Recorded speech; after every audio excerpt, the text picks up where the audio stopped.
Hey guys, welcome to the Homestead. So today we're going to talk about my biggest fear as a prepper. And as I've said before, when you push preparedness to its logical conclusion, you will always end up on a homestead.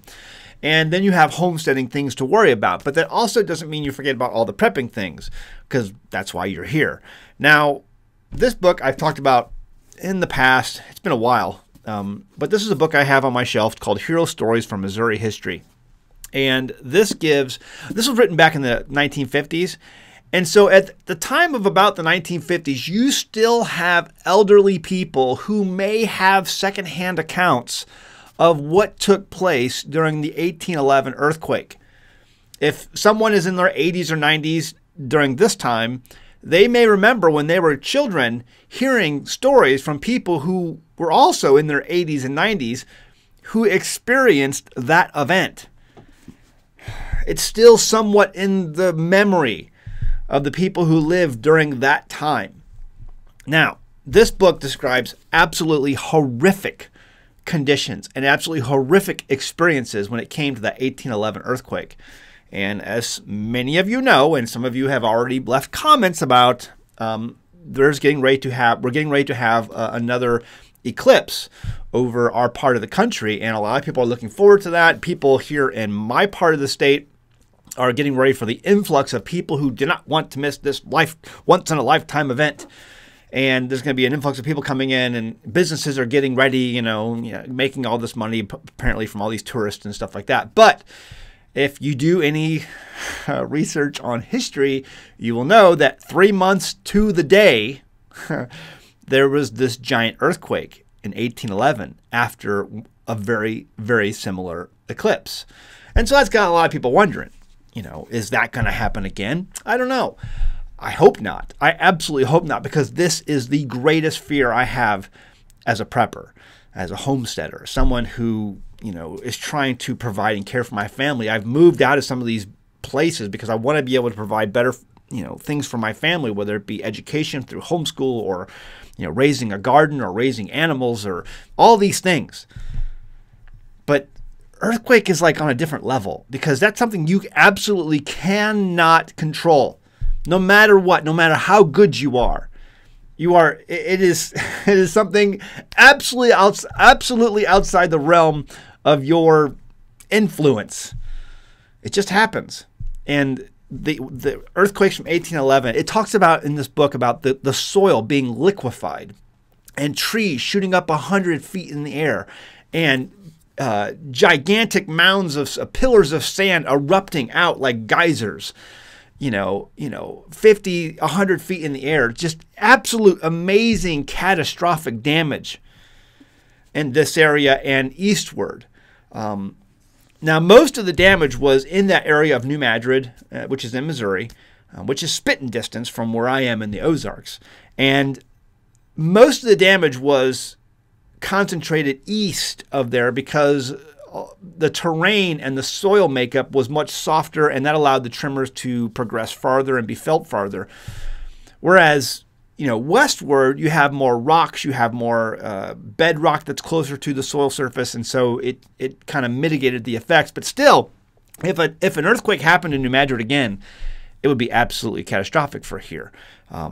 Buildings would be destroyed. Your homes would be destroyed. It's going to be a mess if that happens again. But so some things I want to mention. How do you prep for this? How do you try your best to, okay, say this happens again? And people are asking the question right now because of the eclipse coming up. Does that play a part in it? We don't know. There's a lot of things we don't understand in life. And I'm not trying to scare you. I'm just trying to make you think. So let's think about some things. What are your 3 biggest concerns after an earthquake? Number 1, shelter. Okay, it goes in this order: shelter, water, food. Given the right conditions or the wrong conditions, you can live the least amount of time without the proper shelter. If you don't have good water, you can live about 3 days. If you don't have good food, you can live about 3 months. Okay, so it's shelter, water, food. What are you going to do for shelter? You have, number 1, you got to dig yourself out if you have to do that, after an earthquake, And then once people are safe or people have passed away and you've dealt with that fact, you then have to go ahead and build a shelter. Do you have materials? Do you have tools to build a shelter? Understand that no one's coming for you after an earthquake. All of the bridges will be gone. Do you understand that most bridges, most highways and most roads today, all of the crossings that you see on these roads, whether they're small roads or major highways, they're all built on fill dirt, and that earthquake will absolutely distribute that fill dirt and collapse those roads. 100% guarantee it's going to happen. There's no question about it. The fill dirt will disperse and it will collapse the road and bridge, if there's a bridge there. In fact, the bridge may still be standing, but the on-ramps to that bridge, which are built on fill dirt, may be gone, or probably will be gone. So there's going to be complete destruction. I'm going through my notes, make sure I cover everything. So no one's coming for you. You're going to have to build shelter. Do you have the tools to do that? Do you have nails on hand? Do you have screws on hand? Do you have other building materials? Are you prepared to take the building materials that have been destroyed and repurpose them for building some sort of shelter to get you out of the elements? Do you have gasoline for generators to power those power tools? Because here's the deal. Well, I've got an axe. I can hew out my own logs and build my own cabin. Okay. This is not the channel for you. We're going to talk about reality here, okay? You want to have some tools, power tools, and you're going to have energy and gasoline to power those tools. Do you have any of that stored and saved up? Because you're not going to be able to go get it after the earthquake event happens. So you may want to put aside, 10, 15 gallons of gasoline and maybe some two-stroke, oil gasoline fuel mixtures to be able to power some of those things, to be able to, fabricate for yourself some sort of shelter. You may want to have a solar generator, which I talk about often on my channel. It's one of the very few things that when companies approach me that I recommend. You can go to AmericanHomestead.com and AmericanHomestead.com, and you see the Oopies link right there, that banner ad. You click on that banner ad and you'll get a discount. It might be good to be able to have something like that where you can charge up some of your power tools. So rain catchment. Now that's shelter. So let's go to rain catchment. Do you have rain tanks? Chances are if you have above ground rain tanks, they're going to be okay. You may have some broken valves you may need to repair quickly and turn off so that your tanks don't empty. But do you have a way to gather rain? Because the reality is you're going to need every drop of water that you can get. Understand, this is where the biggest killer of mankind comes into play. Okay, we've talked about shelter. Let's talk about water now. And that's disease. Bad water has killed more people, and disease has killed more people than every war combined, without question. It's like the difference between shooting a bullet and throwing one. You're never going to come close to the amount of casualties that will be a result of disease. And really what that comes down to is bad water. Do you have a way to filter water? Do you have extra filters on hand? Do you have a way to catch rain, so that you can use that water for later purposes? Are you thinking with the mindset of being able to boil water? I hate these people I don't hate these people. I don't like the idea of using chemicals and tablets and all that stuff to purify water. No, I don't do that. There's lots of better ways to purify water. Boiling it is what most people used to do throughout over time. And you can find filters today. You have amazing access to all kinds of water filters where you can fabricate something even through spare parts that you found through a building that was destroyed to be able to filter water. Are you thinking like that? Are you thinking in those terms? Excuse me, my throat's a little bit sore this morning. Do you have the ability to, take a bunch of extra Berkey type filters, or do you have backpack filters, water filters that you would take, out backpacking, some sort of filtration device? I'm telling you, bad water has killed a lot of people throughout history, way more than anything else. You ever play that game, the Oregon Trail? Whatever your name is has caught cholera and died of cholera. It's like it was real. Bad water is real. You need to prepare for that. So it's like shelter, water. Now let's talk about food. Gardens will be destroyed. If this is any indication, the soil became liquefied. You're not going to be able to grow a garden that year. Okay, and if it's on any scale that this earthquake was on the scale of, you're not going to be able to build anything for a year. In fact, people who rebuilt their shacks, they built shacks and whatever shelters they could get, they basically gave up and moved away because for the next year, they had earthquakes in the New Madrid area. In fact, it was the original earthquake in 1811. It was like a few months later where they had the biggest earthquake of them all. And people were like, you know what, I give up. And they just moved out. They got their whatever things they could get and just walked out of there, or took their wagons and got out of there, the horses, whatever's still alive. And they got out of there and they moved. And this place was New Madrid area was very depopulated for a long time because people just were not going to live there. It was just too crazy. So aftershocks are going to be a thing, if we have something on the scale like that. But this whole understanding, you're not going to have a garden, okay? Your animals, they may die from the stress of it. A lot of them did.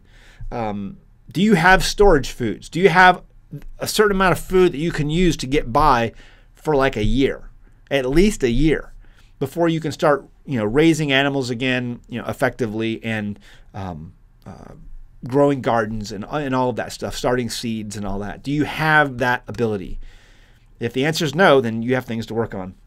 What we're going to do is talk about some more things along this lines. And recently I've been doing videos on my Patreon talking about radios and ham radios and GMRS radios, because I want to be, if something like that happened, I want to be able to have a way to reach out and talk to people and just get news and be able to share information, or at least listen to information. My strategy on this is about listening and not so much about talking. I want to listen and gather intel and just info and be a receiver of that more than just to transmit what I'm doing.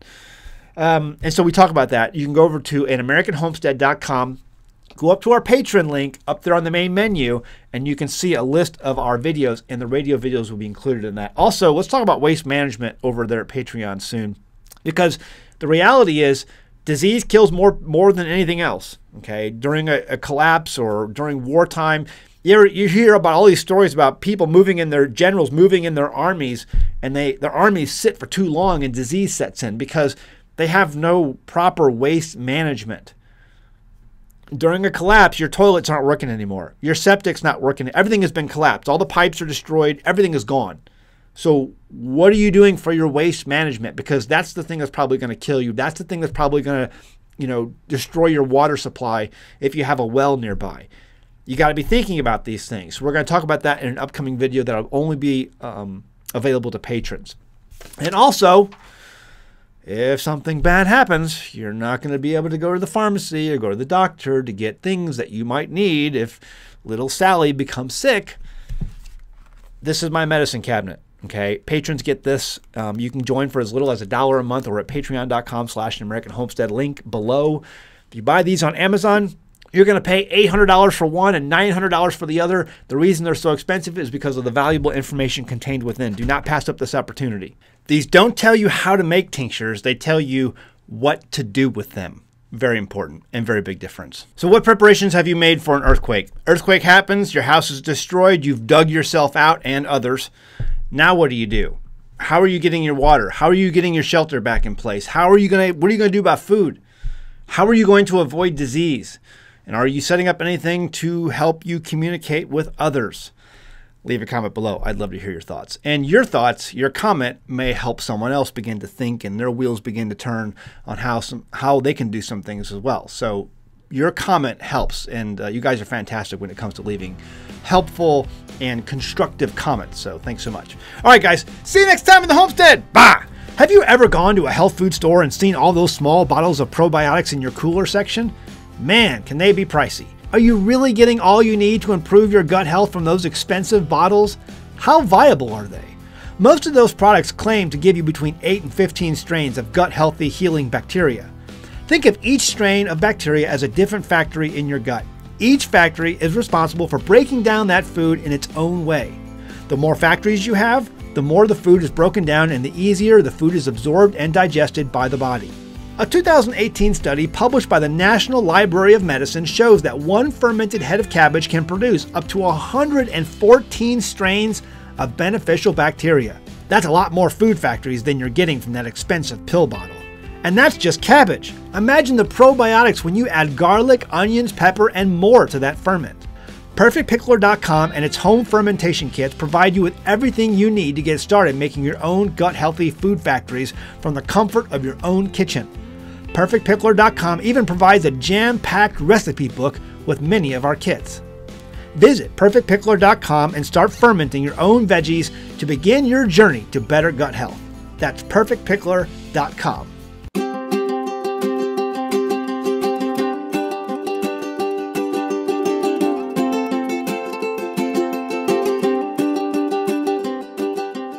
Hey guys, did you know you can become a patron of an American Homestead? They get access to private videos, and we send them gifts from the homestead that we make here on the homestead. And we also enter our patrons into special giveaways that are only available to them. And before you go, please check out these other great videos. Go ahead, click. I'll wait.